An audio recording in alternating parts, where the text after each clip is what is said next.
Have you ever felt that being compassionate makes you seem weak? That in this tough, competitive world, kindness is a liability? Today, we're going to challenge that idea and explore one of the most profound concepts in Buddhism: compassion or karuna. And I promise you, by the end of this video, you'll see compassion not as a weakness, but as the greatest strength we possess. Let's start by clarifying what compassion really is.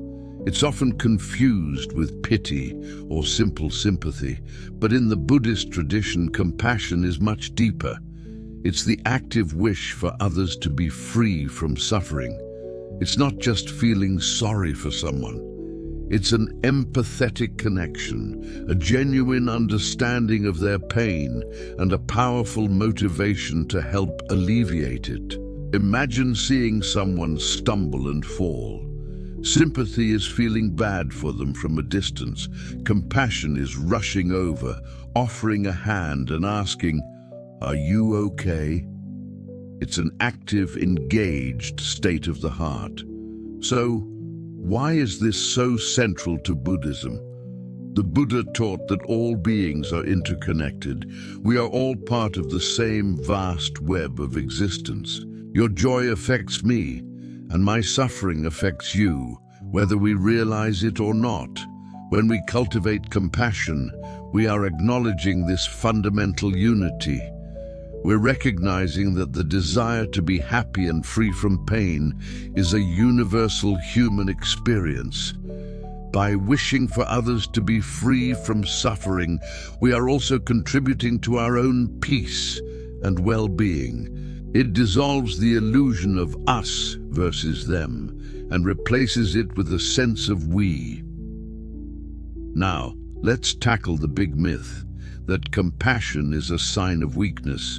Society often glorifies toughness, aggression, and self-interest. We're told to look out for number one. But think about the most respected and beloved figures in history. People like the Dalai Lama, Mother Teresa, or Nelson Mandela. What was their defining quality? It wasn't brute force or ruthless ambition. It was their immense, unwavering compassion. They showed us that true power doesn't come from dominating others. It comes from the courage to open your heart to them. It takes incredible strength to be compassionate. It requires you to be vulnerable, to feel another's pain without being overwhelmed by it. It demands the courage to step outside your own comfortable bubble and engage with the suffering in the world. Anger and hatred are easy, reactive emotions. They are the path of least resistance. Compassion, on the other hand, is a conscious choice. It's a disciplined practice of the mind and heart. It is the brave choice to respond to pain, not with more pain, but with love and a desire to heal. That is the very definition of strength. So how can we cultivate this strength in our daily lives? It doesn't require you to become a monk or move to a monastery. It starts with small, intentional acts. It starts with mindfulness. Pay attention to the people around you, the cashier at the grocery store, the person sitting next to you on the bus, your family members. Try to see them not just as roles they play, but as individuals with their own hopes, fears, and struggles, just like you. Practice active listening. When someone is talking to you, really listen. Don't just wait for your turn to speak. Try to understand their perspective, to feel what they're feeling. Offer a kind word, a smile, a small gesture of help. Holding a door open for someone, letting a car merge into your lane, or simply offering a genuine thank you. These are all tiny seeds of compassion. One powerful practice is called Metta, or loving kindness meditation. You can start by silently repeating phrases for yourself like, "May I be happy, may I be healthy, may I be free from suffering."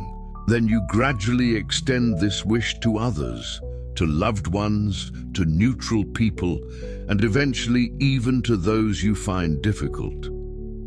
This practice trains the heart to be more open and loving, rewiring our habitual responses from judgment to kindness. Remember, compassion isn't just for others, it's for yourself too. We are often our own harshest critics. We replay our mistakes, judge ourselves relentlessly, and deny ourselves the kindness we would freely give to a friend. Self-compassion is about treating yourself with the same care and understanding you would offer to someone you love. It's acknowledging that you are human, you are imperfect, and that's okay. When you learn to be a friend to yourself, you'll find you have so much more capacity to be a friend to the world. Compassion is the ultimate renewable resource. The more you give, the more you have. It heals divides, builds bridges, and reminds us of our shared humanity. It is the force that can truly heal our world, one heart at a time. It is not weakness. It is the most authentic power there is. So I invite you today to practice one small act of compassion. See how it feels. Notice the shift it creates, not just for the other person, but within you. Thank you so much for joining me on this exploration. If this message resonated with you, please give this video a thumbs up and consider subscribing for more content on finding strength and peace in our modern world. I'd love to hear about your own experiences with compassion in the comments below. Take care and be kind.